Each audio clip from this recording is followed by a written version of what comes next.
अस्सलाम वालेकुम नाज़रीन, मैं शेख रहमत सच न्यूज़ में आप सबका इस्तकबाल करता हूं। देखते हैं आज की ताज़ा खबर। कल हैदराबाद के अंबरपेट में मस्जिद खाना के ताल्लुक से किस तरह की वारदात पेश आई, सभी से आप सब वाकिफ होंगे। दो ग्रुपों के बीच पथरमबाजी शुरू हुई, मस्जिद का काम शुरू हुआ था, उसे रोकने की कोशिश की गई, जिसके बाद एमएलए राजा सिंह भी वहां पहुंचे। राजा सिंह और उनके साथियों पर पुलिस ने लाठीचार्ज लगाकर उन्हें अरेस्ट किया।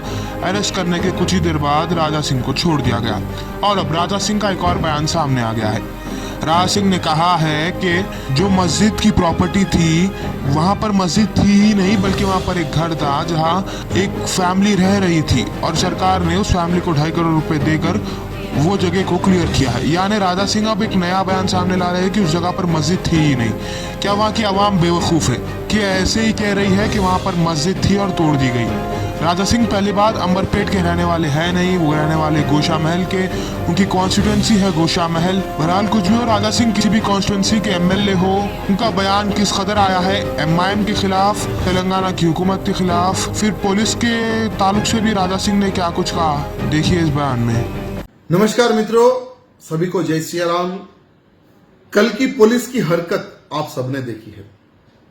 क्या हमारे भारत देश में अगर कहीं पर गलत होता है तो क्या उस इशू के ऊपर हम आवाज नहीं उठा सकते? क्या उसका प्रोटेस्ट हम नहीं कर सकते? क्या उस विषय पर हम बात नहीं कर सकते? अंबरपेट क्षेत्र में जहां पर एक नई मस्जिद का निर्माण किया जा रहा था, वो वैसी जगह है जहां पर रोड वेंडिंग में जिस व्यक्ति का मकान तोड़ा गया, उस व्यक्ति को 2 करोड़ 50 लाख रुपए म्युनिसिपल कॉर्पोरेशन पे दे दिया गया। देने के बाद में ही वो मकान तोड़ा गया। यानी जिस व्यक्ति का मकान था, मकबूल वो व्यक्ति का नाम था और उसके 2 भाई थे। उन दोनों भाइयों को 2 करोड़ 50 लाख रुपए देने के बाद में ही म्युनिसिपल कॉर्पोरेशन ने वो जगह पर अपना कब्जा किया, रोड वेंडिंग के लिए घर तोड़ दिया। घर तोड़ने के बाद में स्थानीय लोगों का यह दावा है कि यह वक्फ बोर्ड लैंड है और यहां पर पुरानी मस्जिद थी। एक तो वो जगह छोटी, फिर वहां पे मस्जिद कहां से आई?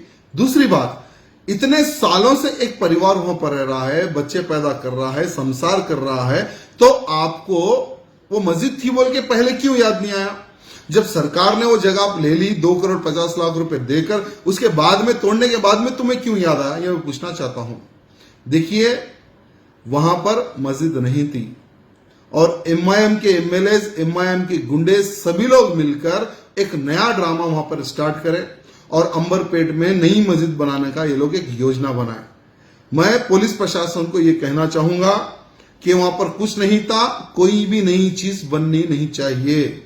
मैं आपको ये कहना चाहूंगा, हम पुलिस के साथ है, लेकिन वहां पर अगर कोई भी नया कंस्ट्रक्शन होगा तो हमें डहाना भी आता है। इसलिए मैं प्रार्थना करता हूं पुलिस प्रशासन से, सरकार से, को कोई एक नया इश्यू ना पैदा करे, एक नई अयोध्या को जन्म ना दे। यह मैं पुलिस प्रशासन को कहना चाहूंगा। हम आपके साथ हैं, किसी प्रकार का कोई नया काम नहीं होना है, यह मैं आपको। अब A1 टाउनशिप शमशाबाद और मोइनाबाद के बाद एक और शानदार प्रोजेक्ट लाए हैं नियर जहांगीर पीर दरगाह कोतूर, जो कि बैंगलोर हाईवे से 6 किलोमीटर जॉनसन एंड जॉनसन और नाटको फार्मा जैसी मल्टीनेशनल कंपनीज के करीब, जहां घर बनाकर रह सकते हैं, जो है बिल्कुल बिल्कुल बिल्कुल आबादी से लगा हुआ। Drainage, electricity, footpath, BT road, government hospital और बस स्टॉप जैसी तमाम सहूलियत दस्तयाब। A1 टाउनशिप में आपका ये छोटा सा इन्वेस्टमेंट आपका और आपके बच्चों का मुस्तकबिल बदल सकता है। Address pillar number 235 opposite fisheries department, Rajendra Nagar, Hyderabad. 7569928891